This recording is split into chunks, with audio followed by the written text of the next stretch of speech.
Good morning, everybody. The weather is just great. It looks like a fantastic day to do a bit of exploring here on the Sunshine Coast. So we've just left Powell River and we're heading out first towards Lund and then to explore beyond. I found something on a map called the Sunshine Coast Trailhead, and it's right at the tip of the Sunshine Coast. And that trip is a 180-kilometer hiking trail. It takes you all the way from Desolation Sound to Saltery Bay. About 5 to 7 days of hiking for a really good hiker. Anyway, I thought it would be fun to ride to the trailhead, and so that's what we've set out to do today. From Powell River to Lund, it's a fairly simple trip. It's about 30 minutes in total length, just to give you a sense of the scale. And it's a nice paved road, which gives you a hint about what the rest of this trip is going to end up being like. The road to Lund starts out quite nice. You're going through these nice tall trees through the forest. There's lots of twists and turns, and the road is fairly well maintained. Now, this is the only road that heads in this direction, so whatever traffic there is on the road, you're going to encounter it here.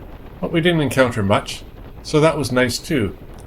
The further we went, though, the more the road became kind of broken down. The road got kind of patchy right here, as you can see, and there's a few other spots. But all in all, the road was in pretty good shape. More importantly, the sun was shining, and there was good twists and turns, and there wasn't much traffic to speak of at all. So we could just roll along at our own pace and really get a good start to the day. We'd never been to Lund before, so we weren't sure what to really expect out there. All I knew for sure is it was very, very small. It turns out it's also a ferry port. It's where you can go to Savary Island. And as we got closer, there was a lot of cars on the side of the road. And that's because there's very limited parking right in Lund itself. And what parking there was is pay parking, and it was more or less filled. So we took a quick tour of the wharf, took some photos, got some refreshments at the local store, and then we headed on our way out to see the trailhead of the Sunshine Coast Trail. The road became gravel almost immediately, and here's where we didn't heed our first warning. When we talked to the girl at the cash register in the store about the road to the trail, she said she'd never been out there. Now, in a small community like this, you would think that people would have been just about everywhere, because the typical saying is there's just not that much to do in a small town. So you always go and you see all the sights. But anyway, that was warning number 1. In hindsight, the second warning was super obvious. This sign with a notice saying, "Tow truck service is extremely limited, minimum $1,000 owner expense, 4x4 vehicles required." But all I saw was a sign saying, "This way to the trailhead." And the road significantly degraded. There was a lot more washouts, and it was a lot rockier, and the road became a lot more narrow. Just to top it off, it's a possible active logging route, so you have to be on the lookout for logging trucks, which will go by at tremendous speed, so you really have to be careful. The other thing is, I don't think I've ever been on gravel with my wife on the back riding pillion. So that was a new experience for me too. And here's something interesting that happened. Oh, here's another wash. Yeah, the Suzuki is a great bike, but it's quite soft in the suspension, and I didn't really want to bottom out. Looking back, I think we experienced a phenomenon known as groupthink. Individually, we all probably might have realized, hey, this is not the best idea anymore. Let's turn around and enjoy the ride and maybe do this a different day. But I'd suggested the route, so I had that on me. My wife is super confident in me, so she wasn't particularly worried about the route. And the other 2 riders probably didn't want to be the one to say, hey, let's turn back. So all of us checked in, but said, nah, let's keep going. And I'm not really sure why. Because, some of these washes are getting close to bottoming me out. I don't know. I guess it was a great day. The scenery is pretty fantastic. Oh, and the other thing is, our GPSs are saying we're not that far to the end point.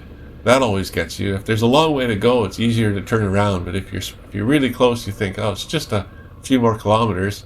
We can make that. You also kind of talk yourself into it. Oh, maybe the road will get better just around the bend. It surely can't get worse, right? Well, look at this sharp bend to the left. That's where we're going.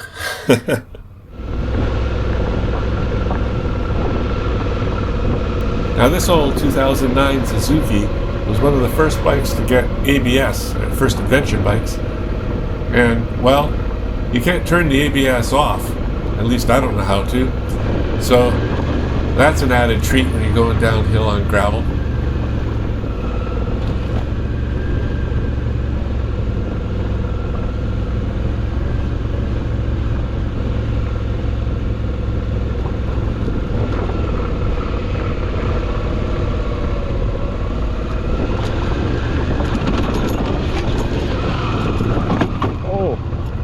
That didn't feel good.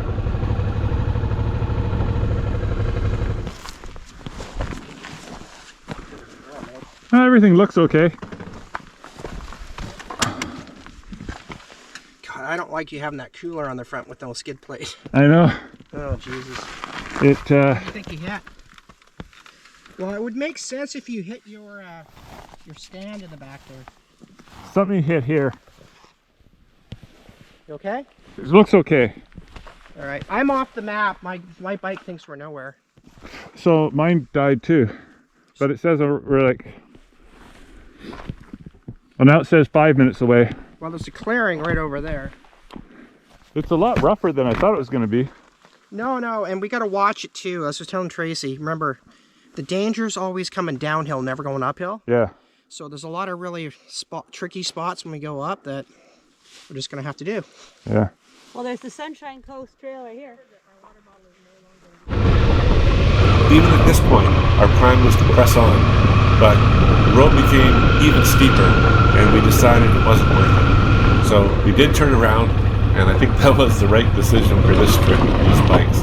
I'll do this again sometime soon, but on my Honda CRF 250L instead. Woohoo! And my wife won't be riding Billy.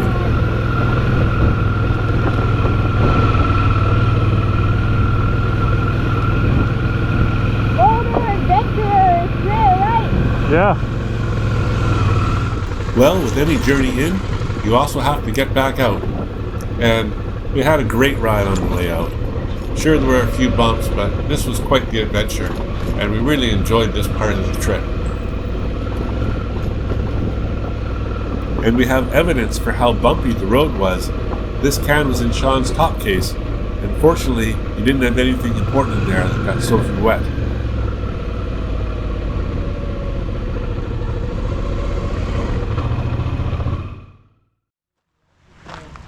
After a great ride, we decided to enjoy ourselves along the beach. I hope you liked the video. Please like and subscribe, and see you next time.